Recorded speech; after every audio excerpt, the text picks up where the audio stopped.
Hello guys! Shout out po. Magandang tanghali. Kasi wala pa akong kain hanggang ngayon. Kain tayo guys. Galing ako sa Christmas party ng aking Junakers. Kaya pag uwi, tinulog ko muna kasi wala akong tulog kagabi. Kasi grabe na ang ating beauty guys kapag hindi tayo matulog. So now kakain tayo, ayan, with rice. Gusto ko ganitong rice guys, yung may tutong-tutong. Ayan o. O, diba? Halo sa inyong lahat. Mga ina, kumusta po sa inyong lahat? Ayan, kain tayo. Ang ating ulam ay, mayroon tayong pipino dito guys. Gusto ko kumain pag mayroong pipino kasi,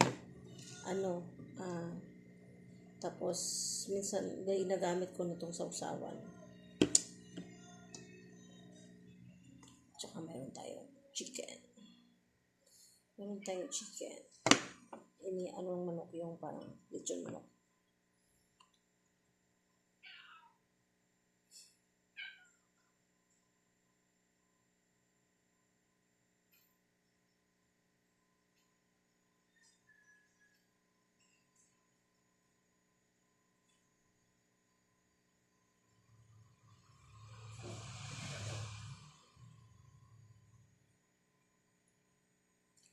Ayan, kainan tayo.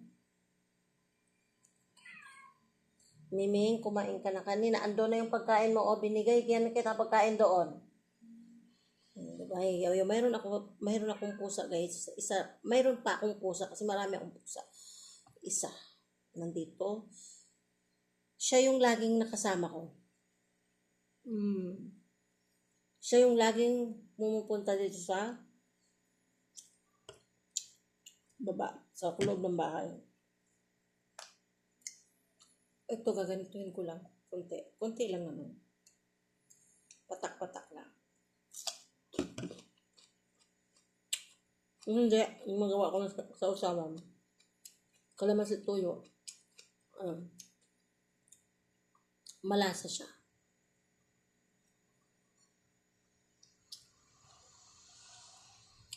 Ayan guys. Yun nga. Galing ako sa school. Pagod. Kasi ako yung nagpalaro sa mga bata. Kasi yung teacher nila, not feeling well, naawa ako. Tapos, late na. Tagal matapos kasi walang program. So, parang okay naman.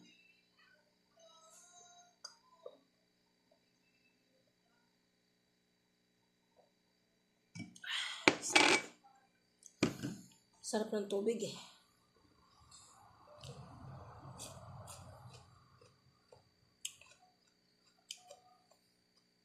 Ayun. Katapos nito, yung labahan ko naghihintay. Daming tambak. Dami kong labahan nakatambak guys. So, hinihintay ko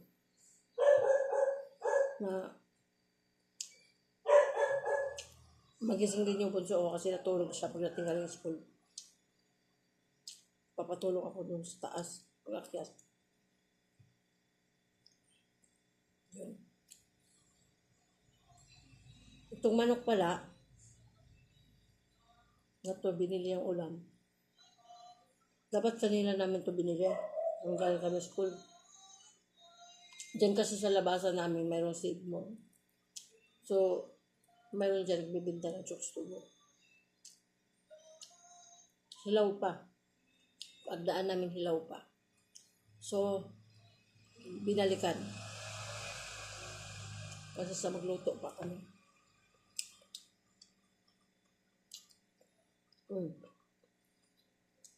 Kumain na sila kasi nakatulog na ako.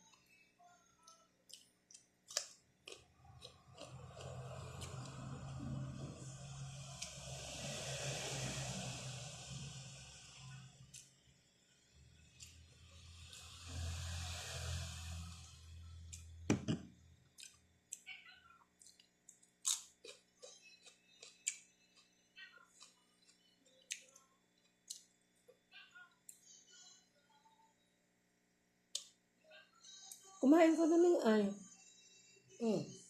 Nanghihingi talaga siya. Bilis!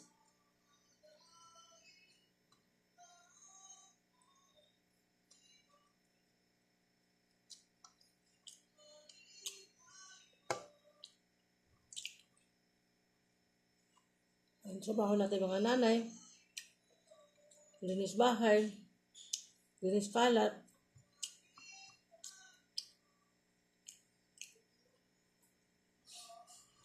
Sana, makatrabaho na rin ang baka magnegosyo na rin ako. Naghihintay lang ako ng pera para makapagsimula ulit. Isang hirap magsimula ulit ka. Totoo lang.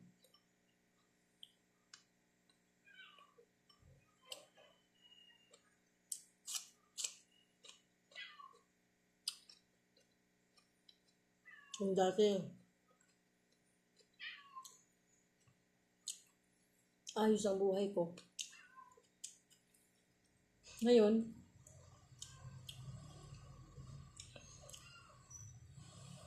kung walang naghahanap buhay sa akin para sa amin, mag-ina, ang hirap siguro.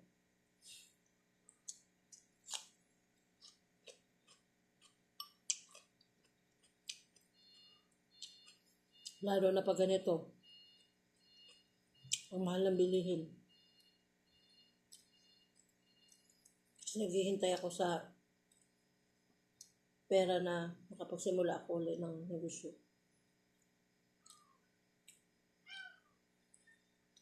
Kaso lang laging nauudlot.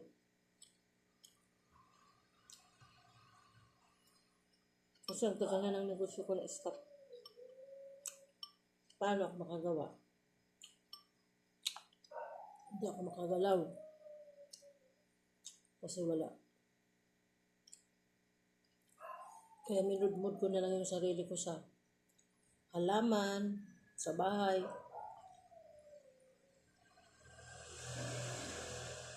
Yun, nasa social media ako. May apps. Kahit pa paano.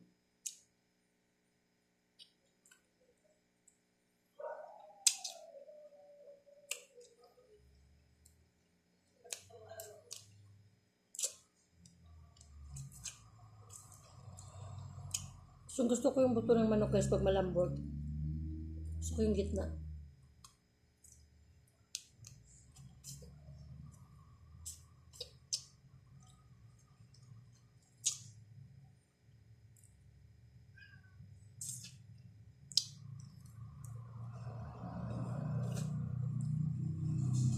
Wala na para sa pusa.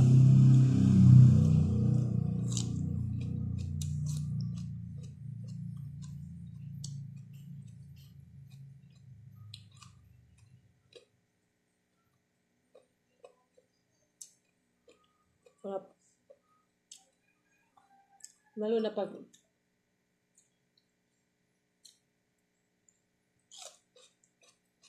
inihaw yung ulam ko, may mayonnaise at sarap. Ano to?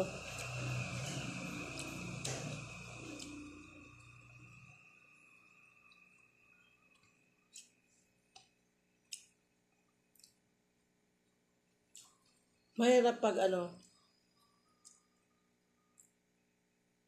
pag sanay kang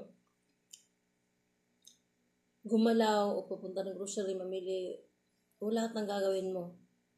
Pag sanay ka na ikaw may hawak ng pera, or may pera kang hawak, o kumikita ka, na hindi wala kang ibang taong gambalahin para mamili. Mas masarap gumalaw. Pero yung nagtatry ka, manhingi para makagrocery ka kasi wala. Kasi siyempre, ikaw ang gumagalo sa bahay. Yung mga kailangan, wala. So, tinatry mong manhingi para makabili. Parang,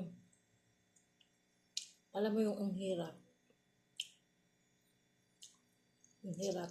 Parang matutunaw ka. Parang ayaw mo ibuka ang bibig mo. Kasi baka dalawa lang ang papuntahan nun eh.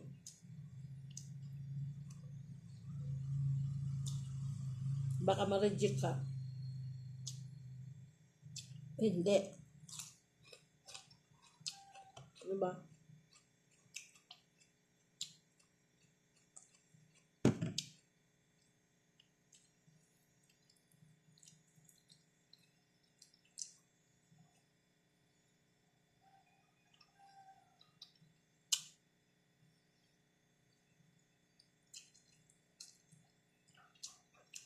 Pag nare-reject ka, ang sakit.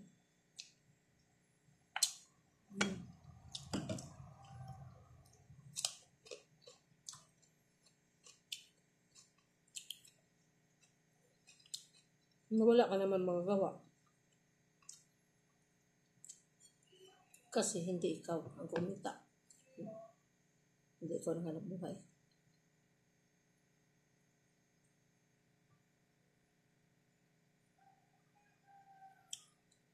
Ang tao.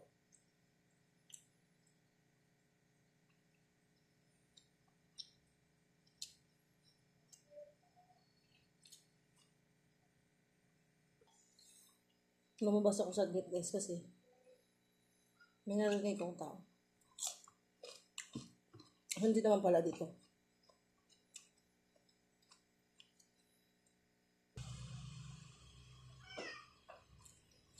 Ayun guys, yung ganun. Pag ma-reject ka kasi tagihan ka dahil walang maibigay sa'yo. Nakakahiya. Ano? Nakakahiya. So pag tayo kasi may hanap buhay o may kinikita,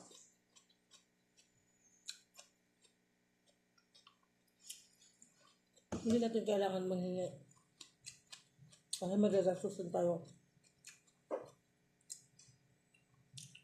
Dati may tindahan ako, may kainan ako, maliit lang na kainan kahit pa paano may naitatabi ako araw-araw. So pag manuwalingke ako mag-grocery, meron ako.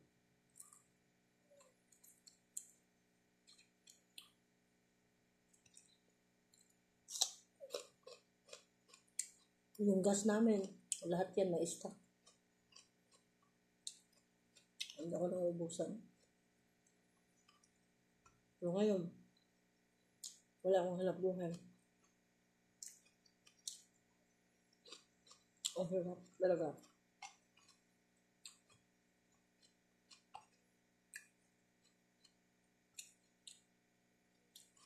Basta. Yung makalagit lang sa akin, yung ganito naramdaman. Yung mga magulang nagbabudget sa bahay na naghihintay ng bibigyan na sana. Kasi nabibigay sa atin, tuwang-tuwa tayo, pero hindi naman natin para sa sarili natin, di ba? Para din sa atin lahat. Tuwang-tuwa ka kasi meron kang pang grocery.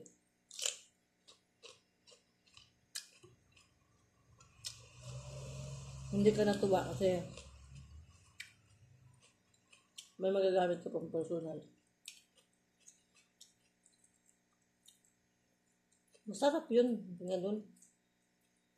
Kaso lang, hindi ko naman ganun kakailangan.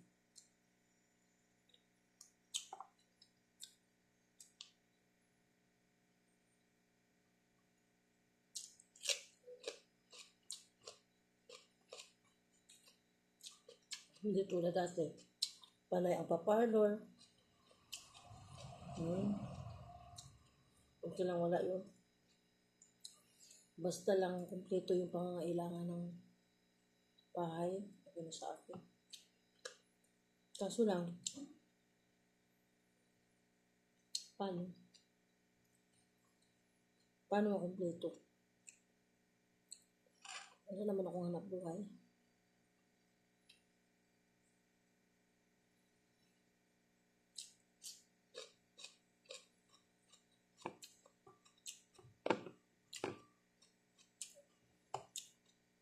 Diba?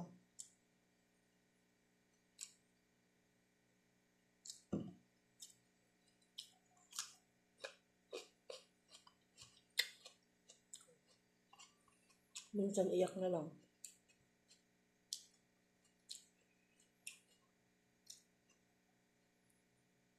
Kasi meron pa akong bunso pinapaaral.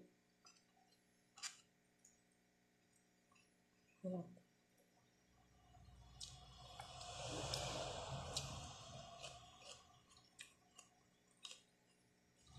Hindi mo alam paano.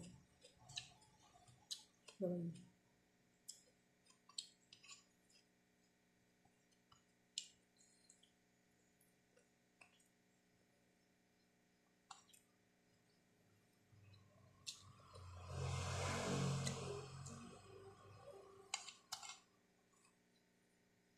Lalo na pa, ngayon, may edad na ako. Malapit na ako mag-50, guys. Wala naman, mag-apply ka ng trabaho. Kung natatanggap sa'yo. Over age. Wala na, hindi ka makapasok. Diba?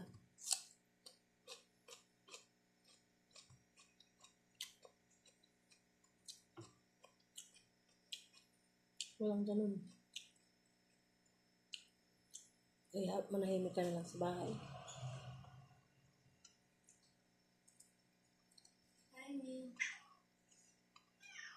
Gising na. Hello?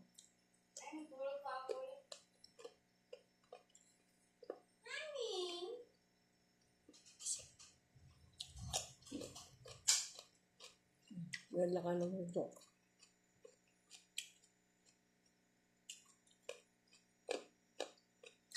Tulog daw siya ulit.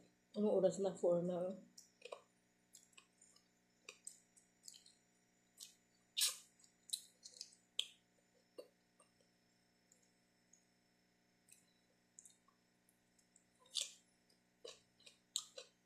Busog na ako. Tapos maglaba. Hindi man ako maglaba ngayon. Magbabad na lang ako. Yung mga puti. Lagay ko sa washing. Para bukas. Hindi na mahirap.